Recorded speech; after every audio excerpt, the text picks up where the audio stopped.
Grandma used to pray out loud by your bed every night. To me it sounded like mumbling, like she was out of her mind. She said, boy, this kind of praying is what saved my life. You ought to try it sometime. And now I know she was right. She was talking to Jesus. She was talking to Jesus. And she'd been talking to Jesus for all of her life.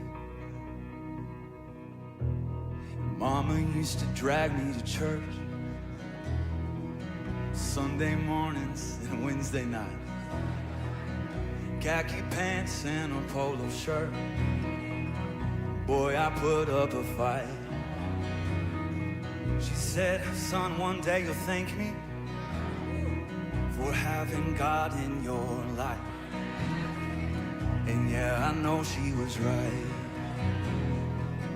Yeah, my mama was right, 'cause now I'm talking to Jesus.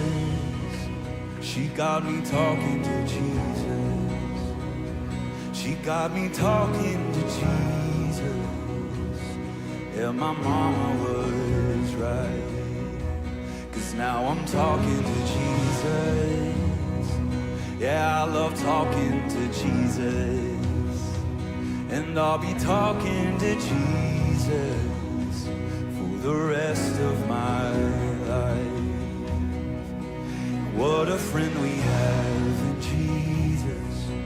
What a friend we have in Jesus. Don't you know? What a friend we have in Jesus.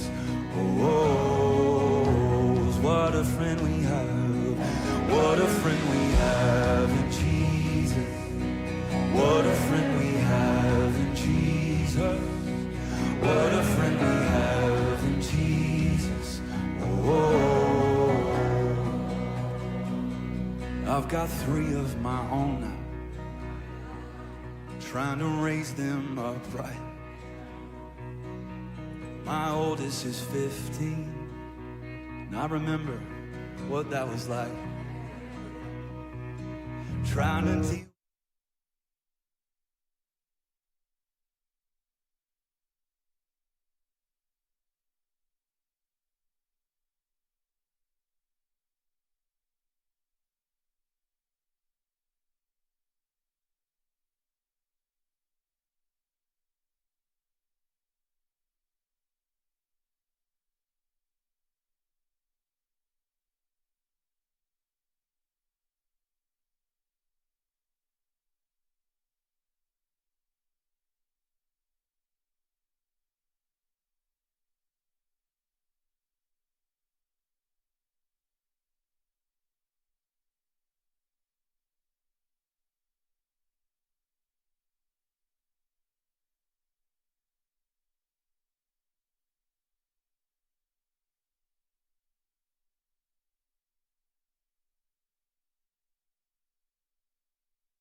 That feels like home, to the people I can depend on, to the faith that's in my bones.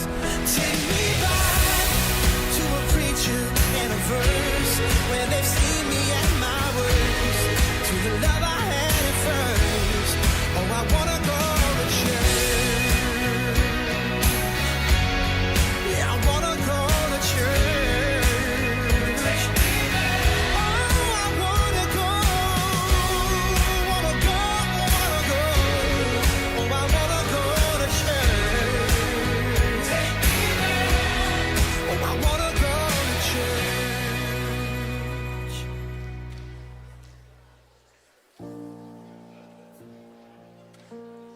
Great is thy faithfulness, O God my Father.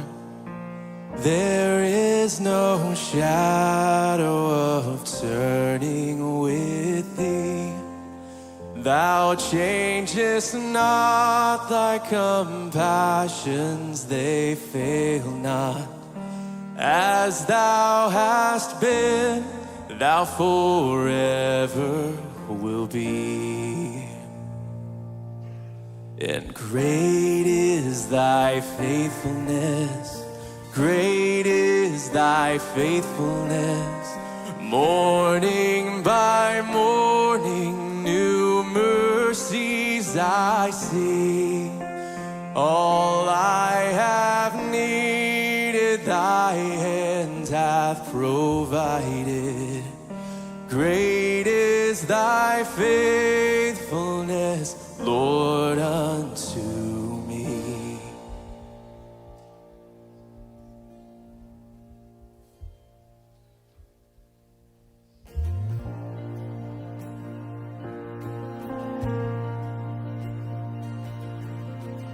Great are you, Father, great is your love. Day after day I see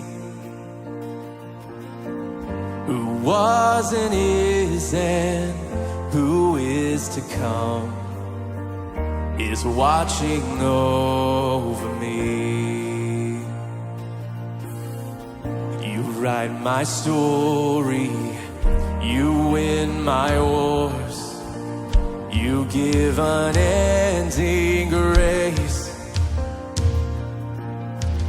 Though changing seasons will come and go, your faithfulness remains. Great is your faithfulness to me. Great is your faithfulness.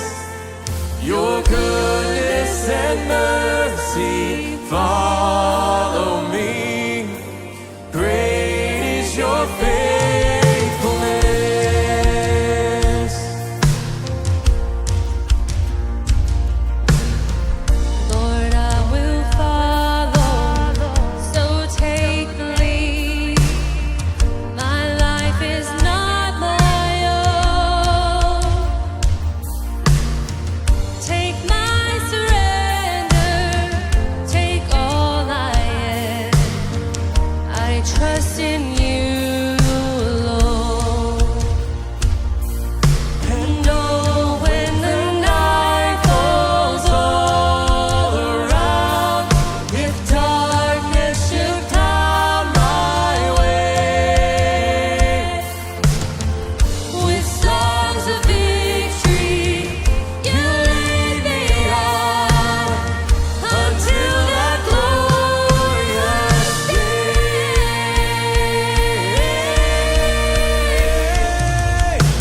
Great is your faithfulness to me. Great is your faithfulness. Your goodness and mercy follow me. Great is your faithfulness.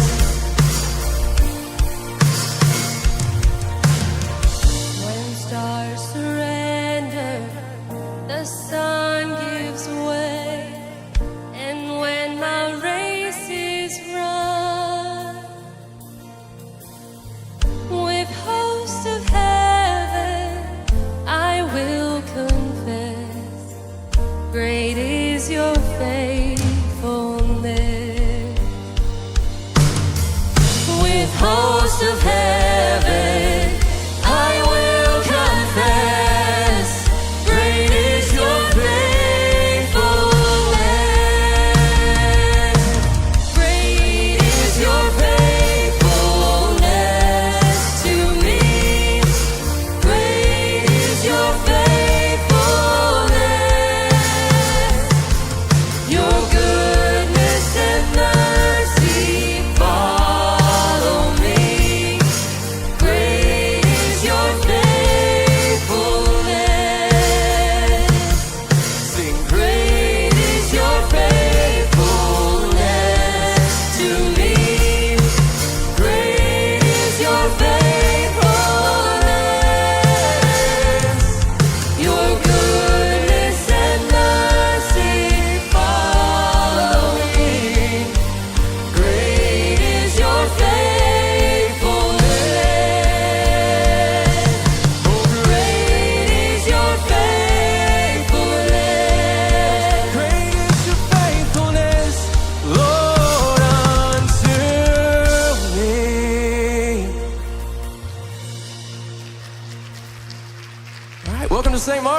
Thank y'all for singing with us there.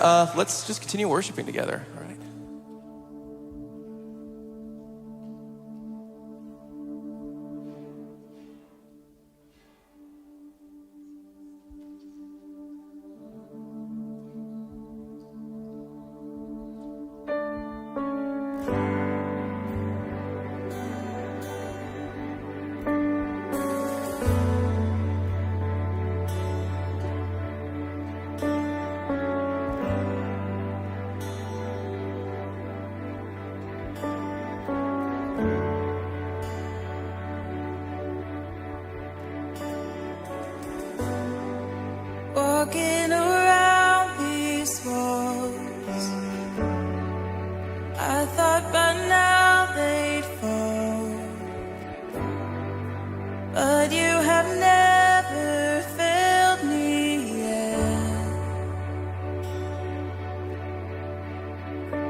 is your faithfulness, faithfulness. I'm still in your hands. This is my confidence. You never fail. Your promise still stands. Great is your faithfulness, faithfulness. I'm still in your hands. This is my confidence. You never fail me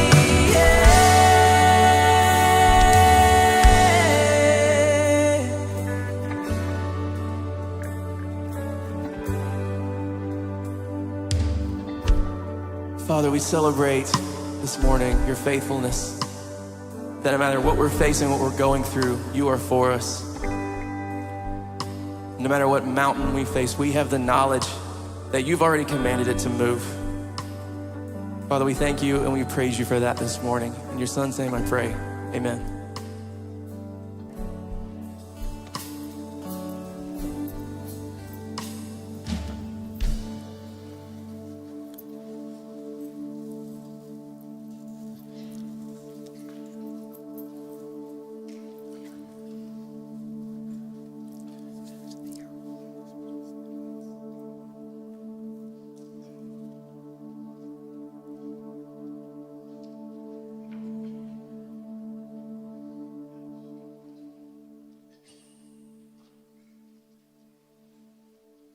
So good morning, everybody.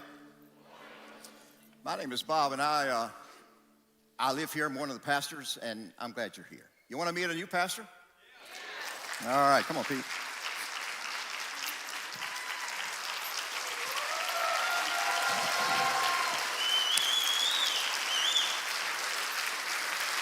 Oh, wow.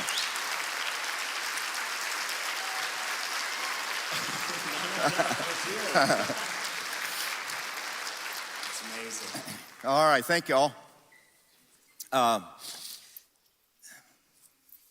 Okay, put some house lights on. We got some house lights.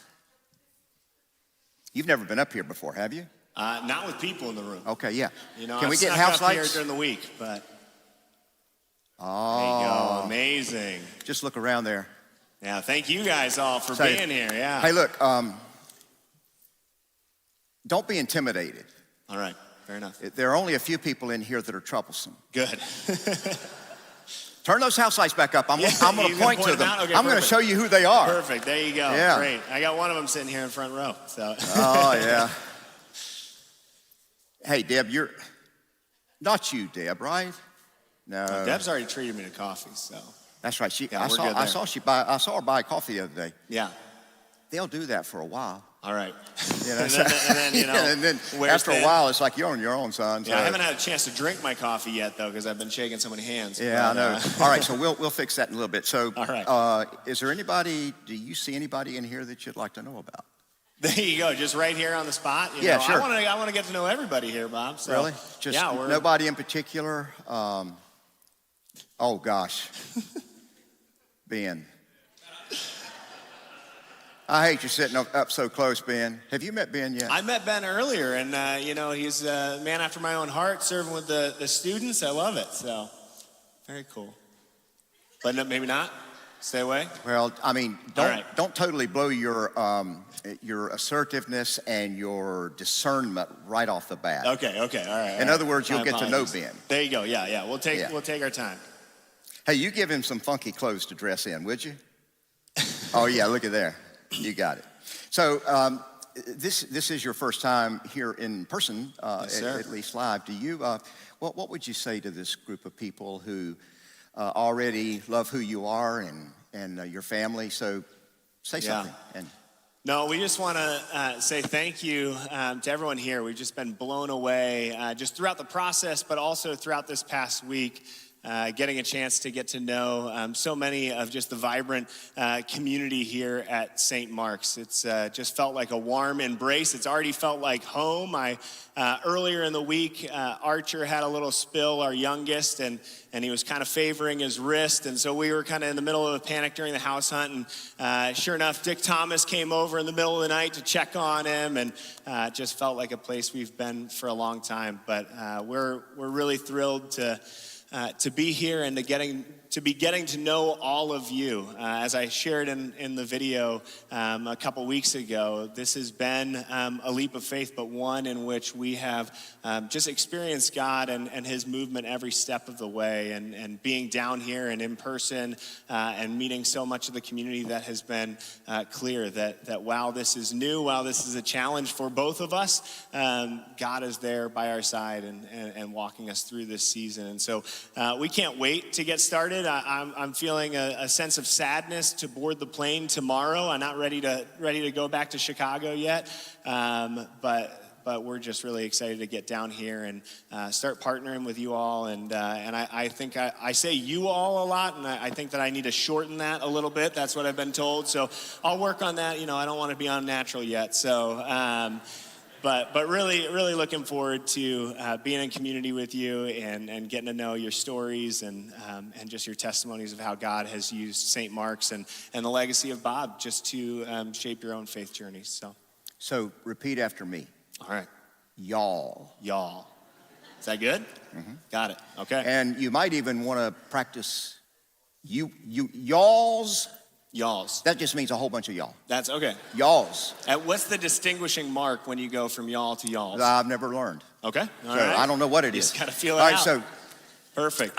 So I'm going to tell you something that you probably don't know about me, but these folks do.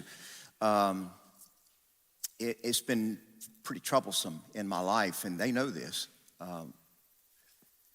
When they voted on me several years ago, I got 8 people that voted no. 8 no votes. Now, some of these people who really care about my spiritual and emotional well-being will tell you that they have many times suggested that I go and have therapy. Yeah. Well, I did that, and it didn't work. So a couple of weeks ago, whenever the vote was, and Susan and I were watching online, and they said unanimous, and I thought, you gotta be kidding me. Yeah, and like there were 0 no votes. And I thought, man. So I've been just thinking through this for the last couple of weeks. I'm thinking, how does a guy not get a no vote? And just the other day, bam, just like this. Yeah, now watch. Can you see the screen? Yep. Okay, watch. Here it is, right here. Here's the thing. Hey SMC, we're the Stearns family. I am Pete. I'm Brittany. What's your name, bud? I'm Shepherd. That's it right there. There you go, that did it. Come on now.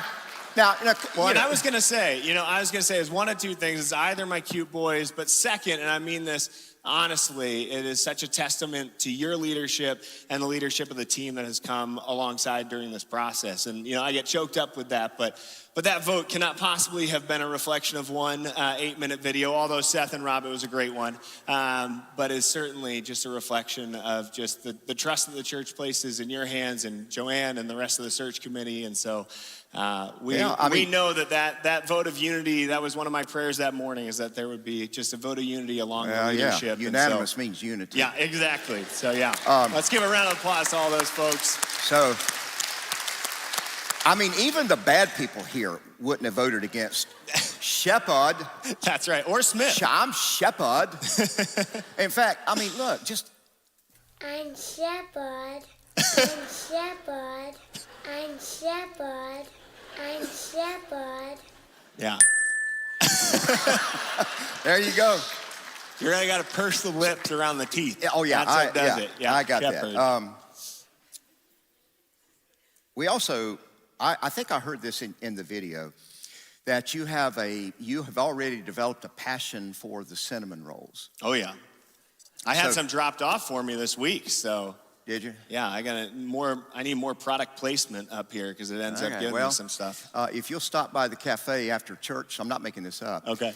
They should have a card for you, and the next 10 cinnamon rolls are on the house. All right. Will that work? That will work, but what will I have next weekend? Well, I would go with the oatmeal cookies cream filled. Is that good? Perfect. Yeah. There you go. All right, Thank so you. That I is tell you awesome. what.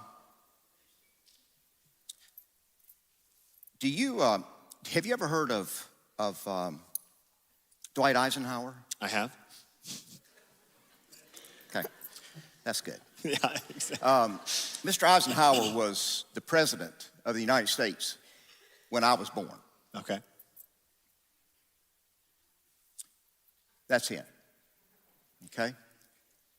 On a real silver dollar. There you go. Okay? Dwight Eisenhower, 34th president of the USA. So I'll flip you for it. All right. Really? Sure. You want to flip for it? Yeah. Heads or tails? Always got to go with heads.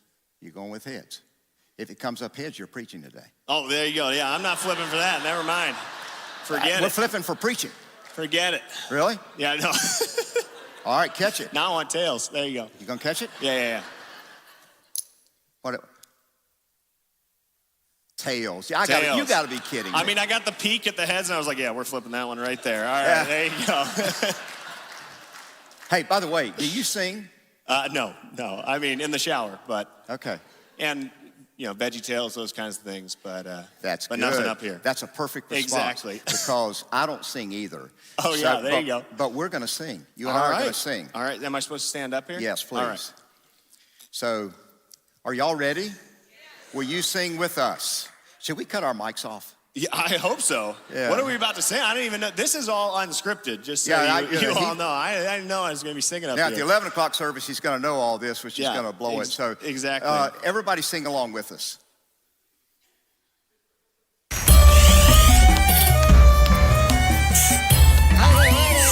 Here we go. Zacchaeus was a wee little man, and a wee little man was he, really little. He climbed up in a sycamore tree, for the Lord he wanted to see. Hello?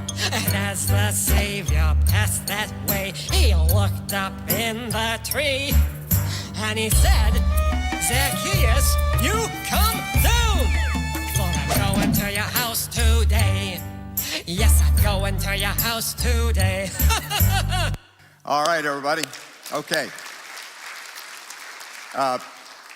Britt, will you come up, please? Oh, Brittany asked me. She said, is he going to bring me up here? I said, I have no idea. I imagine it will happen, but... No singing, no flipping coins or anything else. Did you keep that dollar, that silver dollar? Oh, yeah. Okay, I thought you did. Yeah, that's after the 10 punch card. Yeah. Can I pray with you all and for you all? And Thank you. Look, if you feel... if I'm not trying to freak you out or anything, but if you want to put your hands in this direction just as a way of blessing the Stearns, and I'll pray, God, in so many ways you have favored us in ways that we could never deserve. Decades. Now we can even count centuries, millennia. You have favored your church. Put all the eggs in the basket. Plan A. And you never gave us a plan B. We feel the responsibility of that, but at the same time, we feel that we can strap on the armor. We can go to battle. We can be sensitive to those who are called to do leadership. And we can rock the gates of hell for the sake of Jesus, your son, to make him famous. So God, honor this call that you have placed on Pete and Brittany, their family. Favor them, we ask you, in Jesus' name. And those who agree, say, Amen. all right.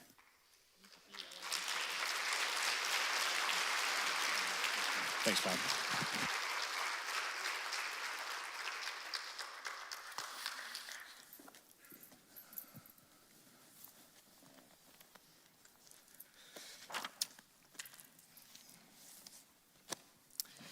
So, may I take a pastoral privilege just for a moment? And many of you know Ray Lennons. He lives right there, right through that little patch of woods. And he is 101 today. As some of you recall, we lost his wife about a year ago. She was 101. And they were married for 78 years. So and some of you probably know this, but when I drive to the church, I always go by their little street right there, and I just pray. I used to pray over Ray and Edith because they were our next door neighbors for many years, and I did that this morning. And one of his caretakers was out in the driveway, and she knows the prayer. And so I pulled into the lot back there, and she comes flying in her car. And she said, I saw you praying, and I just wanted to stop by to let you know, just to remind you that today is Ray's birthday. And I said, oh yeah, we don't forget Ray. And she said, well, I think maybe he's ready to go. We think maybe he's in that transition right now. So God bless you, Ray. You have a peaceful journey. And can you imagine a 78-year reunion? Phil, I mean, that's unreal, isn't it? So y'all pray for Ray that he's just gonna, I asked, her name is Sarah. And I said, Sarah, is it a big step or a small step? She said, it's a great step. There you go.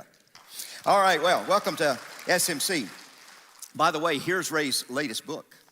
It's called Seeing the Roaring 20s Through the Eyes of an 11-Year-Old Boy. Now imagine it, who can say that they were an 11-year-old boy during the raging 20s. That's crazy. I love Ray.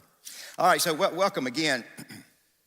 This fall preaching series is, what we're doing is drilling down on a handful of values and priorities that St. Mark's Church has lived by pretty much since the day this church was born. That's why we decided to call the series Birthmarks. This one man, Jesus, was so radically different from anybody that the world had ever seen before, and certainly there has been no match since that time. Making him famous then to us just seems like a no-brainer. We don't have to debate that or ask about it. It's a worthy challenge, but it's not something that we have to think twice about.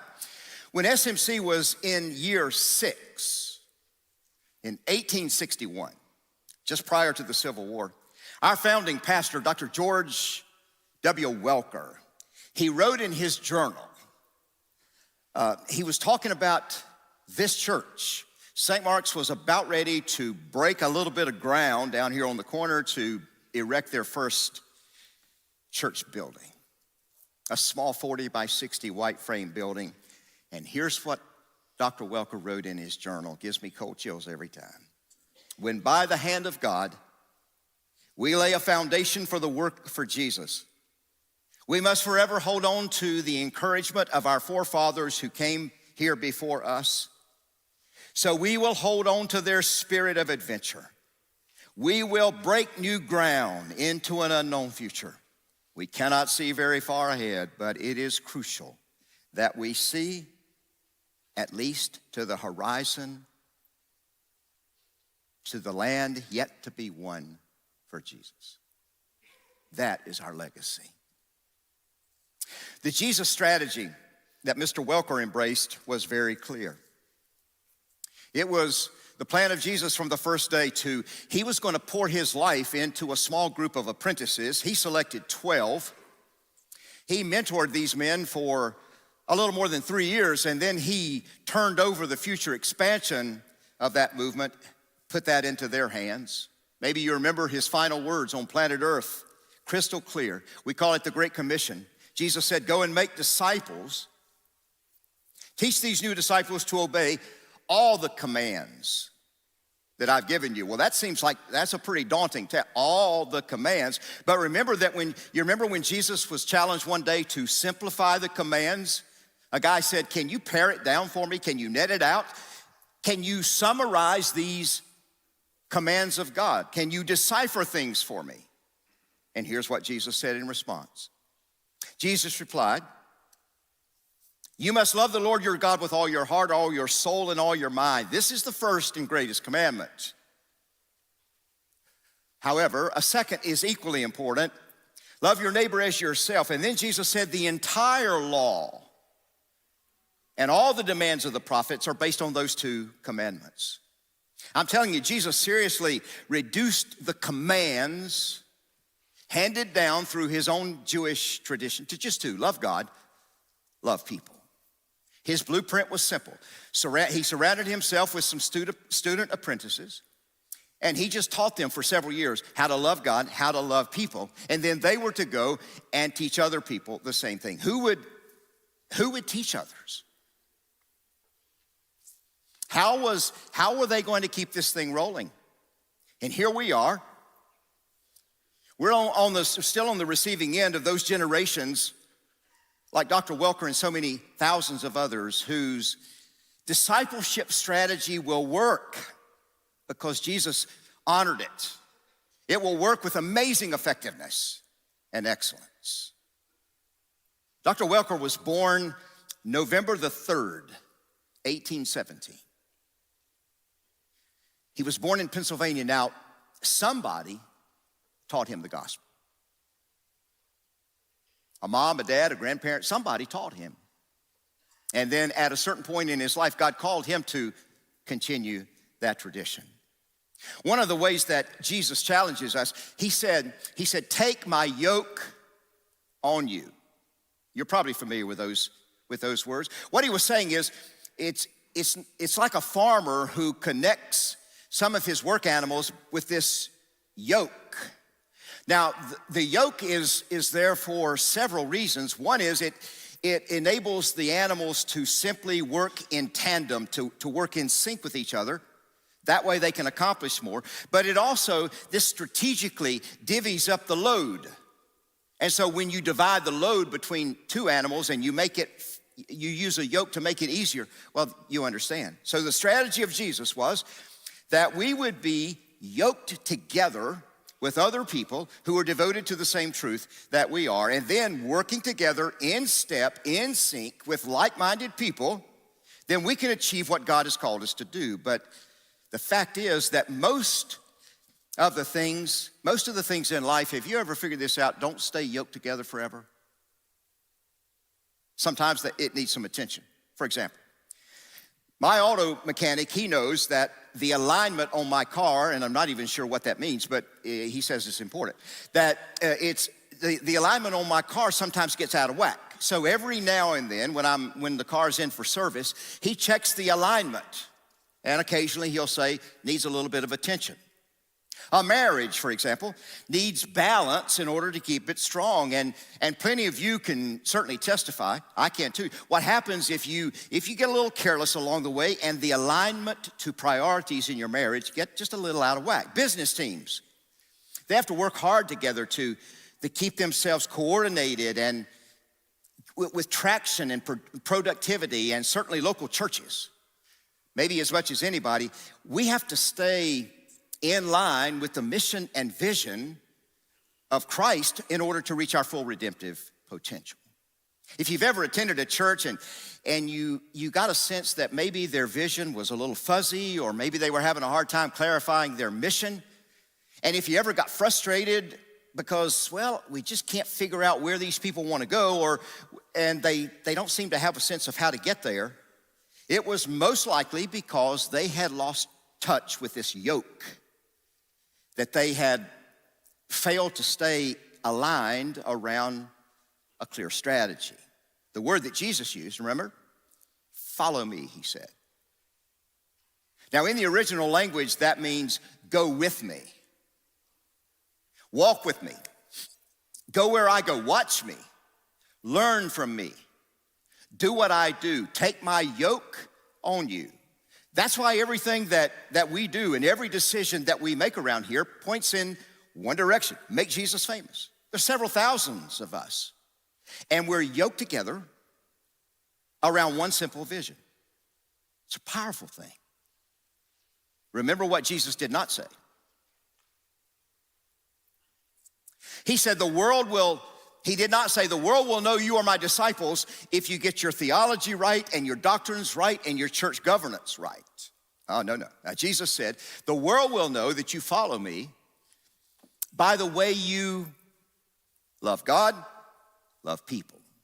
That will be a testimony, he said. And then his final words, you certainly remember, go make disciples, go make more disciples, go and reproduce yourselves until the whole world knows about me, or Pete, the way we say it here in the South is, y'all all go. And everybody gets that. But for this to be just more than words, ultimately the message has to be personal for us. Spiritual, you can do spiritual calisthenics until the cows come home. That's not gonna work. That's just going through the motions. It's all about a transformational relationship with God where that transformation takes over to-do checklist, where people sometimes just kind of tip their hat at God and say, yep, we kind of give God the fist bump. Doesn't work. There has to be something transformational, transformative inside of us. So this can't even be a couple of thousand of us here at SMC coming together on a weekend and saying, yep, we agree with the mission and we are certainly devoted to what God has in store for us in the future, as important as that is. It's not what it's about. Eventually, you have to personalize that mission and that vision because you'll be the one who will echo that mission across this community. So what we're going to learn today is that sometimes the only way to get it is you just have to walk out on a limb. Let me show you. When I was a junior in high school, a bunch of us guys got together one semester and we decided to sign up for public speaking, the public speaking class. And the rumor was that the public speaking teacher, she was brand new and probably public speaking, how hard is it gonna be? We'll probably get an A in the class. And so then when we found out how naive she could be, we decided that we would make up a whole bunch of imaginary names for ourselves.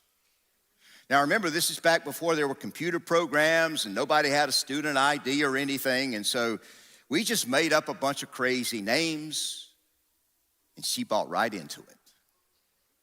At the end of the 9 weeks, at the grading period, she turned in our grades to the main office.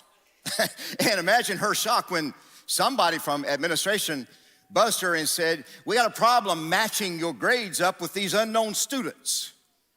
Well, let's just say that our assistant principal, what did you say his name was? Mr. Clark. Mr. Clark did not think that episode was nearly as clever as we did. So I was in second period chemistry class and I got summoned to the office, and when I rounded the corner to the administrative wing of our small high school, there were all my public speaking buddies just sitting in a group. Busted. We got busted. So what's in a name? Are you good at remembering names? I used to be. Some of y'all told me that, but it finally come to an end. Psalm 127, verse 4. God determines the number of stars and he gives each one of them a name. That's pretty amazing right there. You go out on a clear night and you look up into the sky, and if there's no moon out there to sort of muster things up a little bit, you can see a lot of stars. Our planet, as you know, is located inside the Milky Way galaxy. Now, our galaxy has 200 billion stars. Our sun is just one of those 200 billion, and the Milky Way is just this one galaxy is so large that it takes light traveling at 186,000 miles a second. It takes that light 105,000 light years to cross just from one side of the Milky Way to the other. 1 light year is 5.9 trillion miles. Can you say big? That's big. There are about 125 billion galaxies that we've been able to identify so far. Psalm 147 says, God arranged everything and calls them by name. Now, if you go to enough events, conferences, group meetings, orientations, conventions, old-fashioned meet and greets, maybe it's a class reunion that you've been to, you know what one of these is. Everybody wears the old name tag and do you think God knows your name without a name tag? That's a rhetorical question, but Jeff will be here at the next service, so he'll answer. Okay. Now, before you assume that you know the Sunday Go to Church answer to that question, consider the implications here for a moment. There's slightly more than 7 billion people on this planet. 360,000 new humans will be born today. You believe God knows all of us by name? I love it whenever I'm having a conversation with someone and it's somebody maybe they're just trying to get their hands around the greatness of God, and they'll say, Bob, are you telling me that God knows everything about me? Like everything? I like to say, well, that's the good news and the bad news. The good news is God knows everything about you. The bad news is, God knows about the dreams that kept you awake last night, the nightmares that sometimes scare you even when your eyes are open. He knows about the failures that trouble you, the sins that are so dark and sinister that you sometimes wonder, if you would, maybe if this church found out, they'd ask you to leave and never come back. God knows everything about you, and you should never be threatened by that. In fact, let me tell you a little bit about this Jesus. He wants to be closer to you than he used to be. But sometimes you have to go out on a limb, and then you're out on a limb and there's no other place to go, and then Jesus can catch up. Let me show you how this works.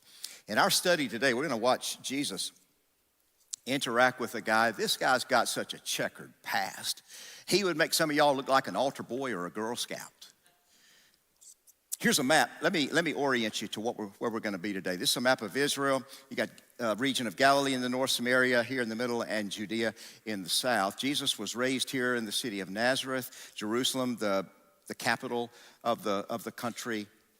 And we're going to spend our time here in this little village of Jericho. By the way, Jericho is the oldest city on planet Earth that's still in existence, 10,000 years old. Pretty amazing.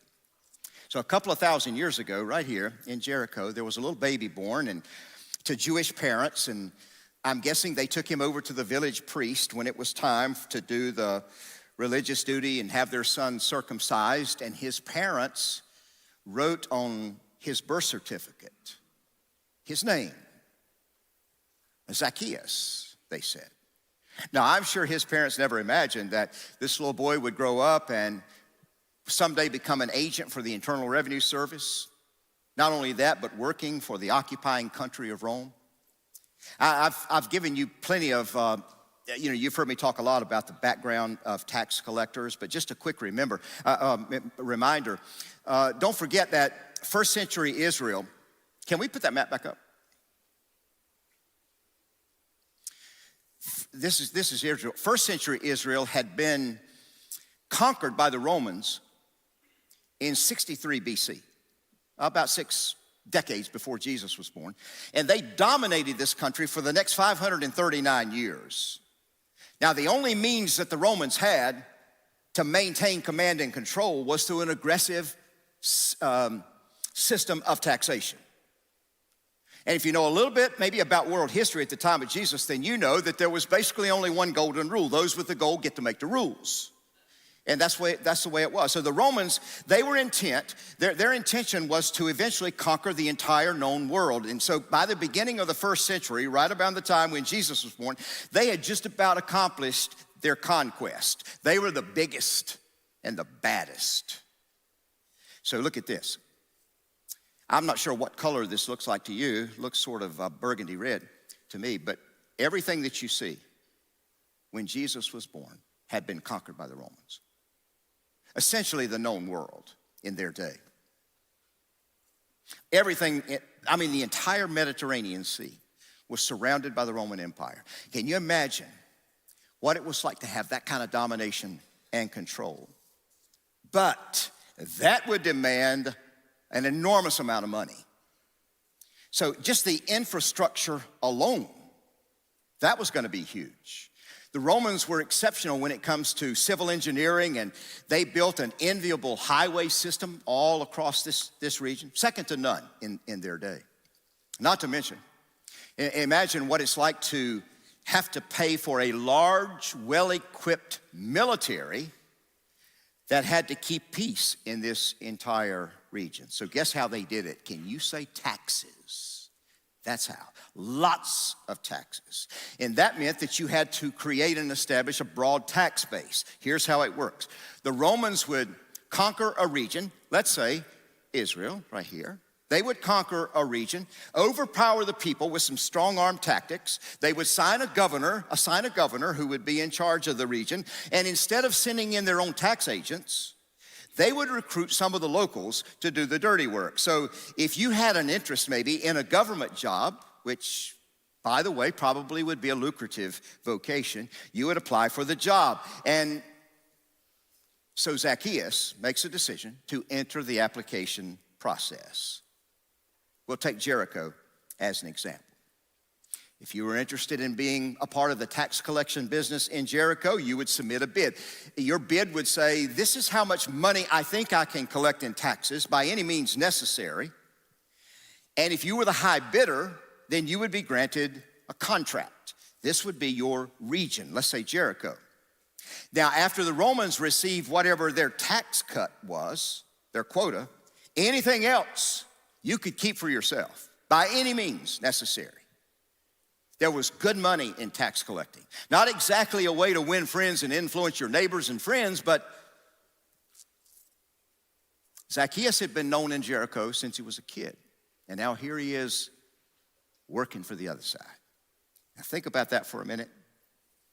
And you think, here's a man who grew up in our town, and now he's involved in legalized extortion and coercive bullying in the worst kind. Consequently, tax collectors, Zacchaeus, one of the most hated people in the world, in their world at least.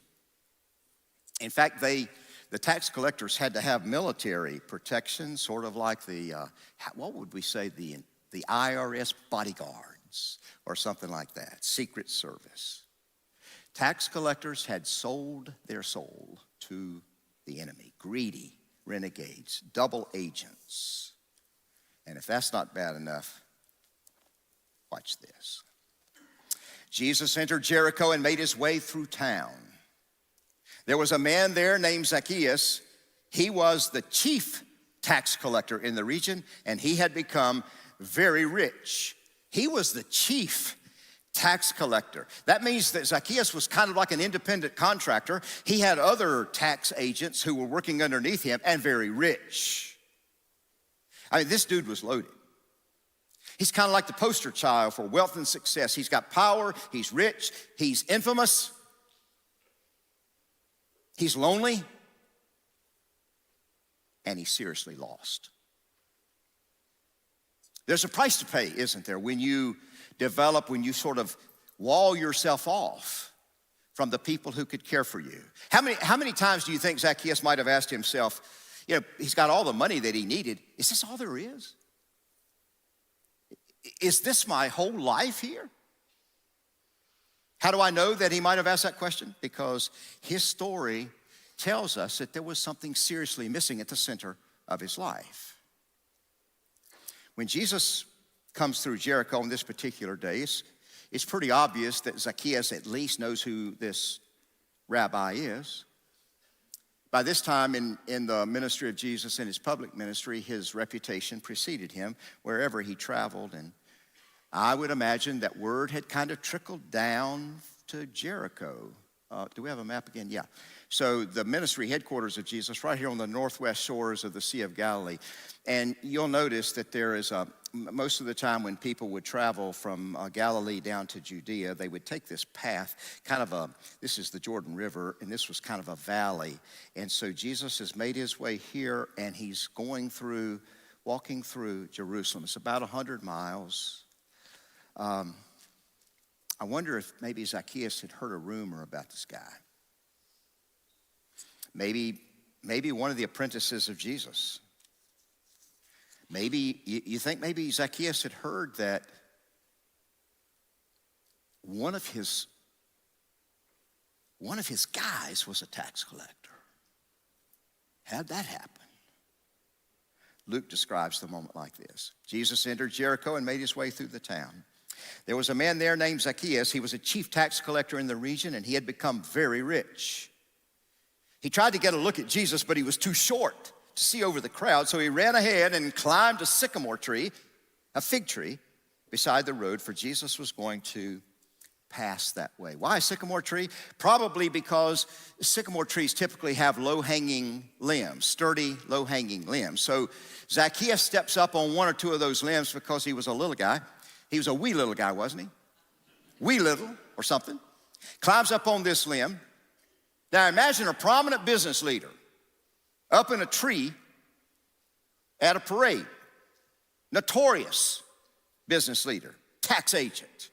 Now, what happens next is so unexpected. You couldn't make it up if you wanted to. Here's Jesus, this popular teacher, mentor. He's a compelling communicator, brilliant leader, stops in his tracks. Now, somebody evidently had said, or Jesus, when he noticed the guy up the tree, so who's the guy in the tree? Watch this. When Jesus got there, he looked up and said, Zacchaeus, hurry down. I want to stay with you today. How did he know his name? My guess is Jesus probably leaned over and said, who's the little dude up in the tree? Well, his name is Zacchaeus. But Jesus, you don't want to talk to him. He's a conniving, double-crossing crook. You don't know about this man. He's got a lucrative lifestyle, all right, but he collaborates with the greedy government, and they have kept us in a permanent state of scarcity and economic recession. Jesus is going, he says, I think I'd like to come over to your house. Maybe we can talk. And politically incorrect thing to do. You're going to violate every religious protocol in the book. Maybe the most terrible ministry strategy that any of us could ever develop is isolate, separate, insulate, and segregate. And that's how religious systems have worked for a long time. Whatever you do, Jesus, do not risk your reputation. If you're going to sabotage your good name if you rub shoulders with this two-faced, double-crossing, despicable loser. The people in Jericho, they must have said, this Zacchaeus guy is a premeditated, pilfering parasite. Don't go there. You know what Jesus saw? A lost guy out on the limb. Verse 7.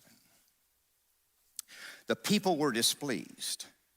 He, that is Jesus, has gone to be the guest of a notorious sinner. By the way, that word in the original language means devoted. Devoted sinner. They grumbled.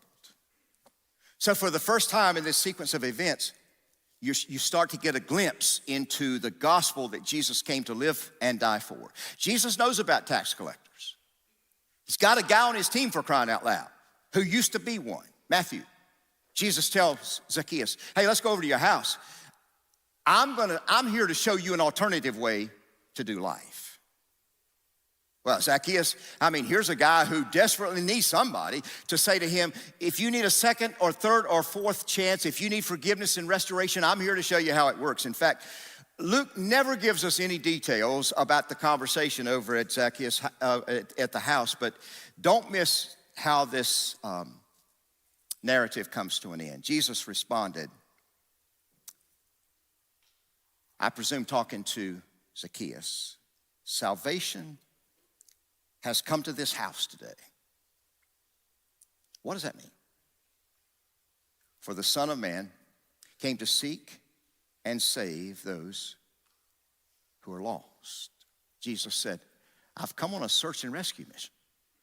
I'm looking for hopeless, helpless people who are stuck out on a limb. You know what?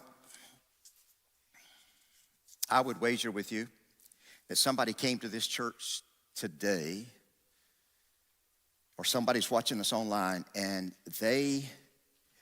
you've either shown up here or you're tuning in because you desperately need to know if there is anything that can be done for your hopeless, helpless season in life. It might have been the thing that happened last month or a decision that you made last year. It could be those destructive, poisonous words that you said in anger last night.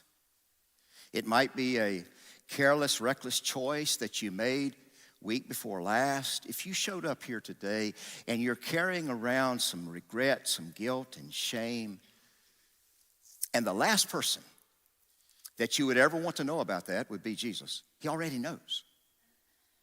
He already has it. In fact, he knew when it happened. And still he keeps pursuing you. Jesus must hate some of the things that we do. Some of the thoughts we have, some of the things we look at, some of the things we consume, some of the words we say that as soon as they're out there, they start to break somebody's heart, but he loves us anyway. Let me illustrate that. Names matter. They do. Our parents gave us a name. Names matter.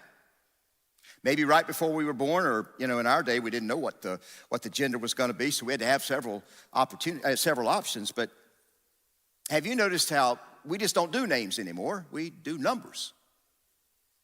We have to. We're probably going to spend the rest of our life playing the numbers game. These days, when people aren't interested in your name, they just want to know your number.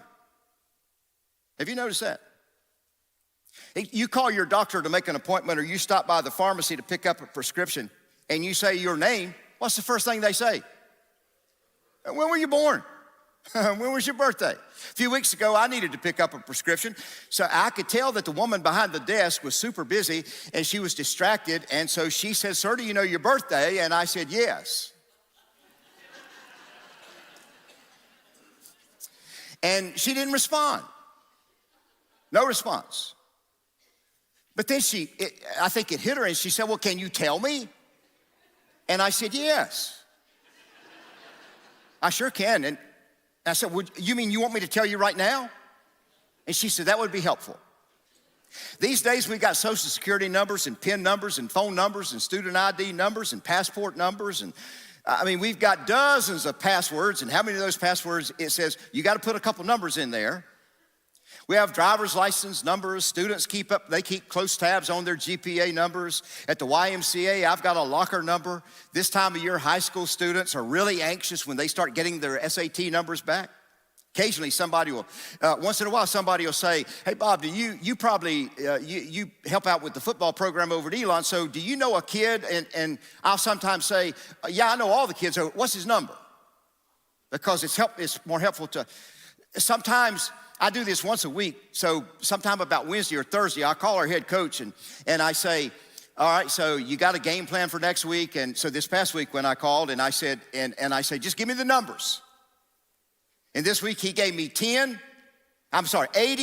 26, 49, and 33. I saw them yesterday. They were good. They were all good. I don't know who they were. From New Hampshire. What do you expect? We're all interested in having our doctor, you go to your doctor for your annual checkup or your well visit, and you say, "I want you to go over my lab numbers." We watch the stock market numbers go. Some people want to know, how many followers do you have on Facebook, Twitter, Instagram? I've lost count. There's no way I can ever remember how many times somebody has said, "So how many members do you have at SMC?" I have no clue. I sometimes say we don't count numbers, we just count disciples. They seem to matter a little more. We say things like, "Numbers don't lie. Let me crunch the numbers," we say. We need to increase our numbers. Hey, come on, y'all know it's a numbers game. You'd better track your numbers, we say. I recently asked our CFO to give me a number, and I said, "Just round it off. Just give me a rounded number." But numbers sometimes represent a whole lot about us. For example, look at this series of numbers. Now, they don't mean much of anything to you, but those numbers right there represent my phone number, my cholesterol at my last annual physical, my wedding anniversary, the day I gave my life to Christ, my current weight, my birthday, our house number, my lucky number, how many times I worked out this week, and the year I started working at SMC. You get my drift? Those numbers don't mean a thing to you. But I can identify them all. Numbers mean something. They just don't define who I am. When we were born, the only thing that mattered was what? What is the name on the birth certificate? A name means things. When I think back over the course of my life and reflect on all the people who have influenced me, I don't remember any of those people by numbers, just names. Names of people who God put in the pathway of my life, and they were critical to my future. Teachers and coaches and encouragers and pastors and mentors and counselors and my parents and so many friends that I've lost count. People who just showed up at the right time. Thousands of people here at SMC. People who have encouraged me, even some of the people who have been opposed to my leadership and resisted, and I learned some things from them too. It just wasn't much fun, but it's the scores of people who have said to me, how many times have people said to you, come on, you can do this. Bob, go for it. Reach higher. Try again. You might be successful the next time. Bob, don't quit now. Don't be defined by this season of failure. Come on. So one of the 12 disciples of Jesus, a man who considered himself to, I guess he considered himself to be the leader of the group, at least when Jesus wasn't around. He was outspoken and confident and fearless. He was more than likely the oldest of the 12 guys, maybe with the exception of Jesus. He was aggressive, sometimes hot-headed. At other times, he was recklessly arrogant.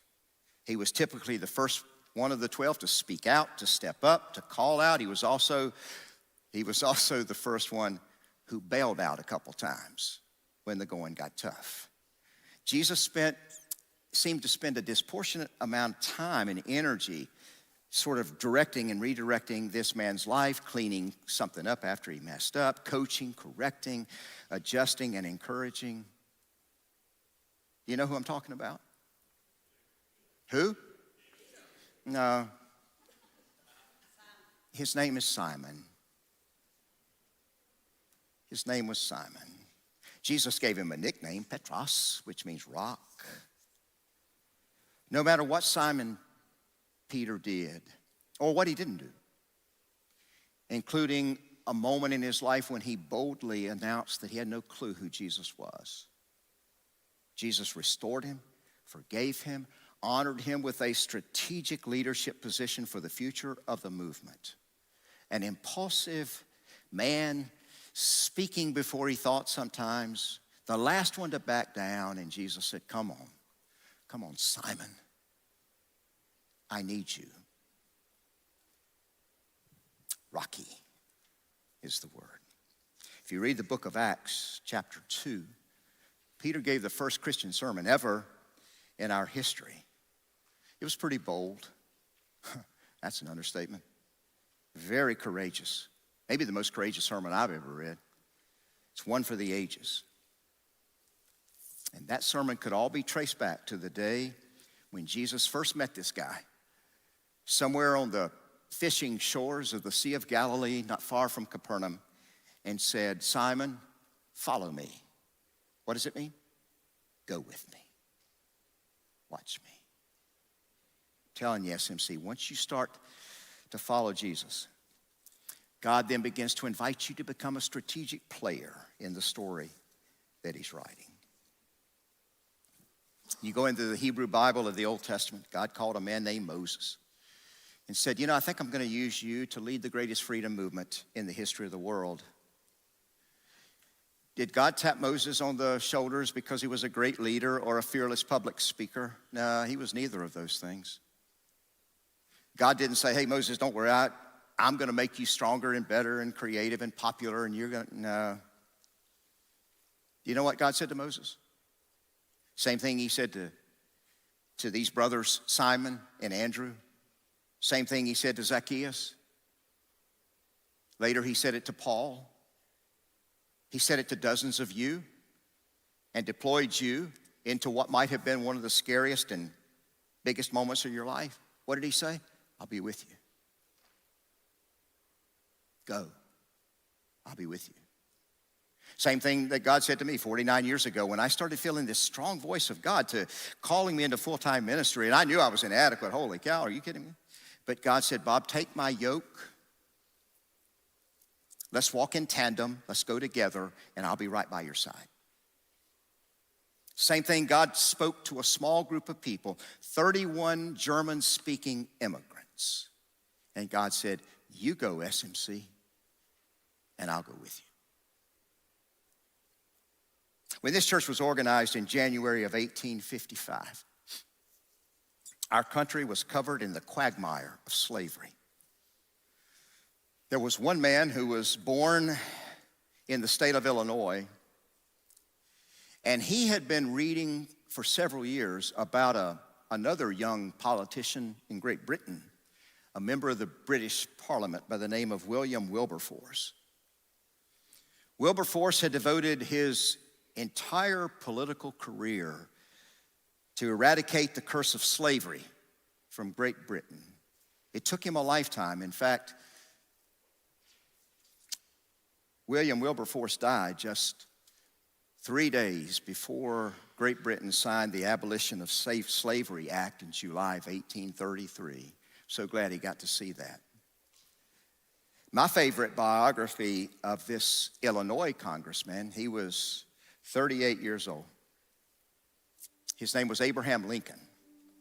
And I've read lots of biographies. Every Drop of Blood, though, was one of my favorites. He tells a powerful story about when Lincoln heard about a slave auction. So he thought, I'm going to go see this for myself. I'm going to go see what it was all about. And there was a young slave girl, a 15-year-old kid, and she was on the auction block. And the bidding started. Mr. Lincoln said, something broke in my heart that day.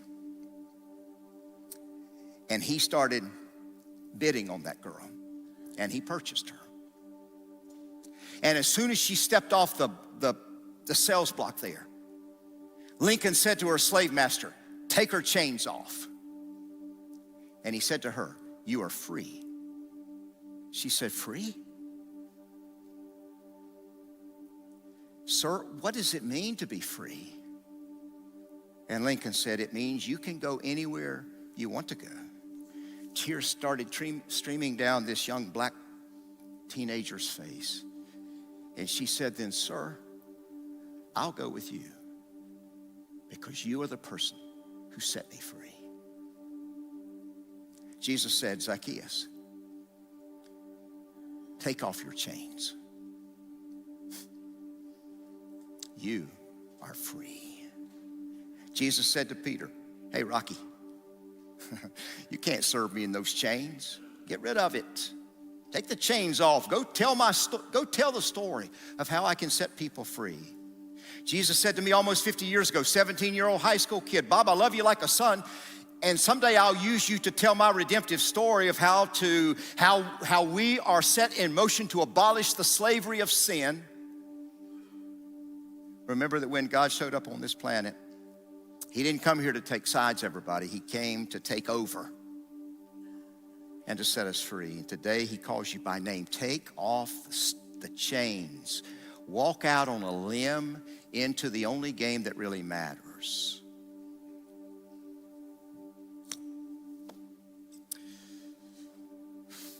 How many times, gosh, every week does somebody say, Bob, I seriously need God to fix what is broken in my life. My struggling marriage, my wayward teenager, my job is draining the life out of me, the financial mess that I'm in, this addiction that's messing my life up and it's destroying everybody around me. What about, hey, I need God to fix the dementia that's taking my spouse away one little bit at a time. my aging parent who has no options left, the mental illness that's got my 20-something-year-old son or daughter all paralyzed, the seriousness of my reckless decisions, one piece at a time. Jesus, can he fix what is shattered in my life? And all I can say with absolute certainty is, what you really need is somebody who's powerful enough to change you. And he is a specialist when it comes to that. For way too long, what has the message of the church been? Change your life and then come and join us. And Jesus said, follow me, go with me, you will change. Jesus came to change the world one life at a time. Maybe it's your time. Is it your time? Tell you what, I'll meet you out on the limb. Love you, SMC.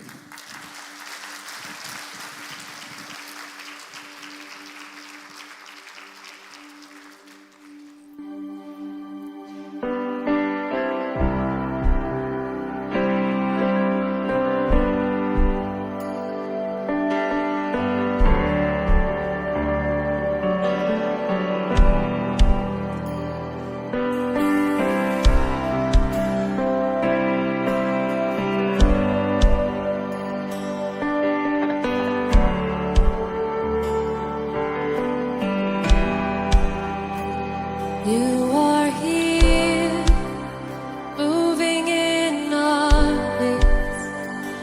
I worship you. I worship you. You are here, working in this place. I worship you. I worship you. You are here, moving in our midst. I worship you. I worship you. You are here, working in this place. I worship you. I worship you. You are waymaker, miracle work, promise keep, light in the darkness, my God, that is who you are. You are waymaker, miracle work, promise keep, light in the darkness, my God, that is who you are. You are here, touching every heart. I worship you. I worship you.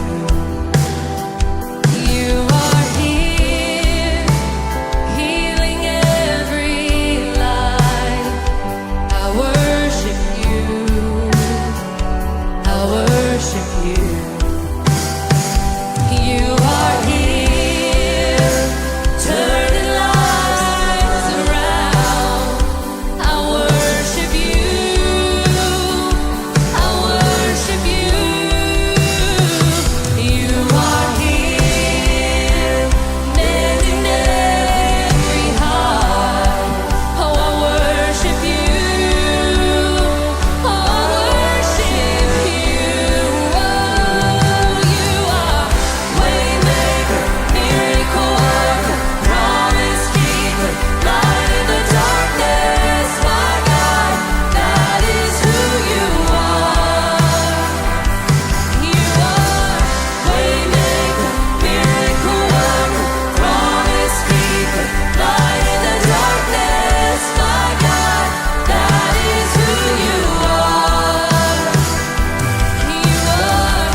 stop working.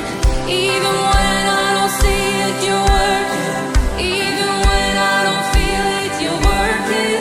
You never stop working. You never stop working. Even when I don't see it, you're working. Even when I don't feel it, you're working.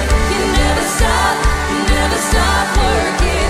You never stop working. Even when I don't see it, you're working. Even when I don't feel it, you're working. You never stop working. You never stop.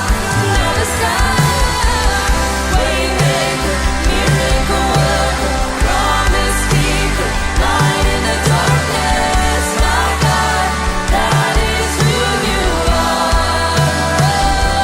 You are waymaker, miracle worker, promise keeper, light in the darkness. My God, that is who you are.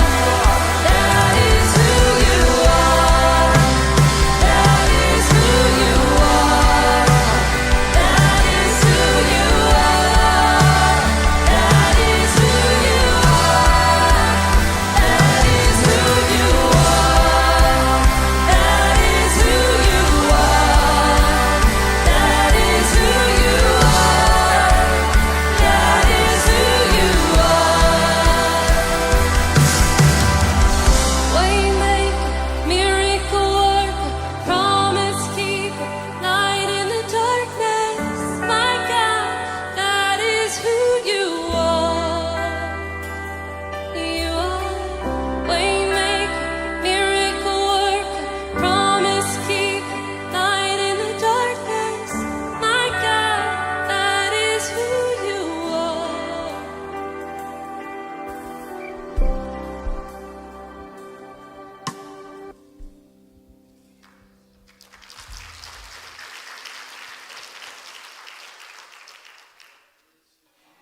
And now that you can hear me, I am so glad that you were here today. Are you glad to be here? What an awesome morning. We're saying goodbye to folks who've joined us online, and I'll just speak to those who are here together. It's our fourth Sunday communion. And for those of you who are familiar, we now typically invite you to go over to the original sanctuary and celebrate the Lord's Supper together over there.